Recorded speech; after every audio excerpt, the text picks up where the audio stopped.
Okay, so here's a great narrative from a teacher in Al-Hassa. You can see this is a very good teacher. I mean, I would hire her in a heartbeat. She sounds awesome.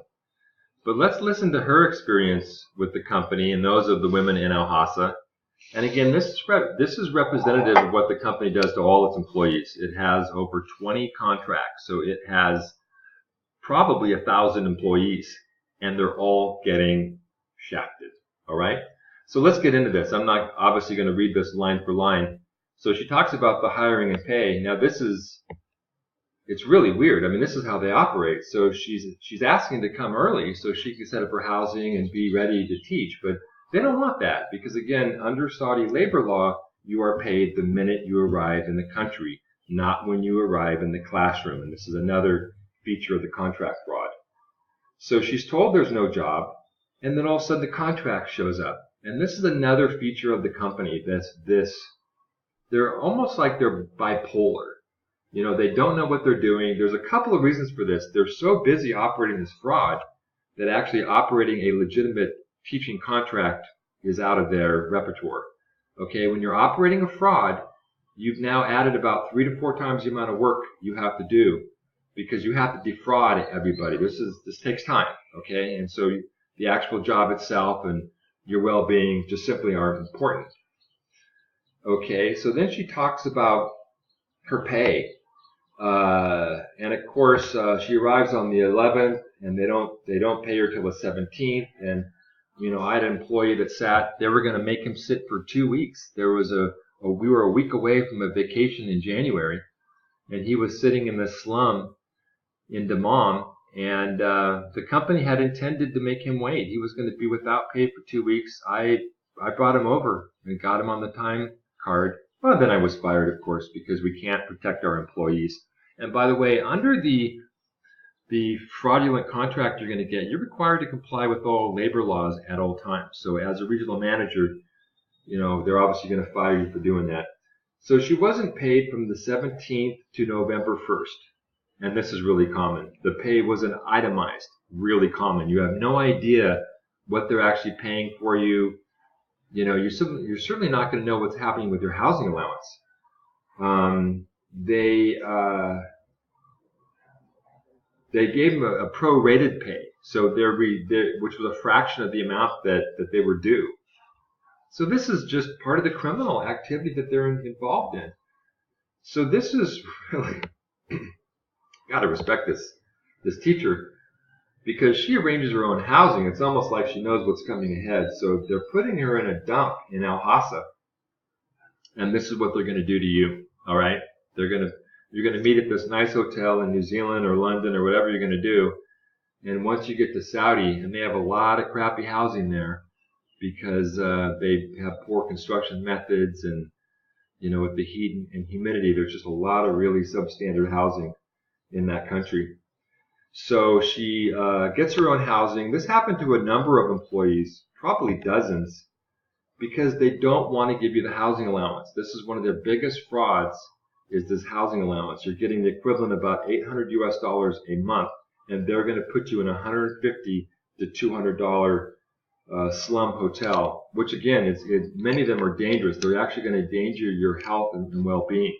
And they know that, and they don't care because money is their god. This is the way they roll. So they got no housing allowance. That's pretty harsh, right? No reimbursements, and this is a common theme with the guys as well as these women in Al-Hassa, is they're strapping you with medical tests. They've got, you know, they actually book flights with no luggage allowance except a simple carry-on. So you're going to pay for your extra luggage. And let's say you're coming from Canada or someplace far away. You might have 2 or 3 pieces of luggage. You'll be paying for that. And by the way, when you fly into the country, you'll be lucky if they're there to get you. One of the common themes is they will abandon you at the airport when you arrive. You'll arrive and they won't be there. They did it to me, and they did it to several of these employees. And so what happens is they end up taking a taxi. Some of them got confused. They ended up at the wrong hotel because of the names in Bahrain and stuff. And so they ended up, you know, getting a hotel room, and they were never refunded these costs of the taxi or the hotel. So this is part of the fraud, and this is part of their we don't give a damn about you, and we're going to enslave you. So the medical insurance, again, I'm going to be doing a video about that. This is a huge fraud going on. They're just not going to give it to you. They don't want you to have it. If you happen to get it, you're going to get the Class C, which is reserved for maids and drivers. And no disrespect to maids and drivers, they get very low pay. I mean, we're talking $400 to $600 a month, and they are saddled with their own medical costs, as you will be. And we'll be hearing from an employee that had some medical costs who was attacked in Saudi Arabia. We'll be hearing from him soon and his story. And so the thing is, if you get ill or anything, you're going to be paying for that, and they're going to get you ill. This housing is dangerous. I talk about this with the High Hotel in Hafr Al Batten. They will get you sick, okay? So we talk about the travel right now. Of course, they're promising these multiple entry visas. Never going to happen, because again, this is a money game. This is a fraud. So the thing is, they're going to get the single entry visa, which is the cheapest available visa. They're going to legally employ you under this visa, and you will be trapped. When you're in New Zealand or London or Canada or any of these job fairs, or any kind of employment dialogue you have with them, they'll be promising you that you'll get the multiple entry visa. It's not going to happen. So the time off thing, now again, they're putting you in substandard housing, so the chances of you getting exposed to mold or, this radiation from, any cell towers, stuff like this, it's pretty likely this could happen, right? I know all about mold myself, and so what's going to happen is if you take a day off, they're going to take 2 days pay. Again, this is illegal. There's nothing that allows them. It's a labor violation. What they're basically saying is, look, we want you at work. We don't care whether you're sick, and we don't really care about you. A lot of the contracts are going to end right before Ramadan. And so the reason they're doing this is you should be getting a full contract. You should be paid during Ramadan. If you're not being paid during Ramadan and you're not coming back, they just stole a bunch of money from you. So this is what they did to all the TVTC things. They bring them in for 8 to 9 months. Should be a year contract. But again, the fraud rules here. So what else do we have? So the other thing is, going back to the medical thing, no teacher books. So this is the teacher that had to buy their own books, their own supplies. They're not going to refund you anything. I have a list of employees on the mail side that had all kinds of expenses that QEC saddled employees with. Okay, they just don't care.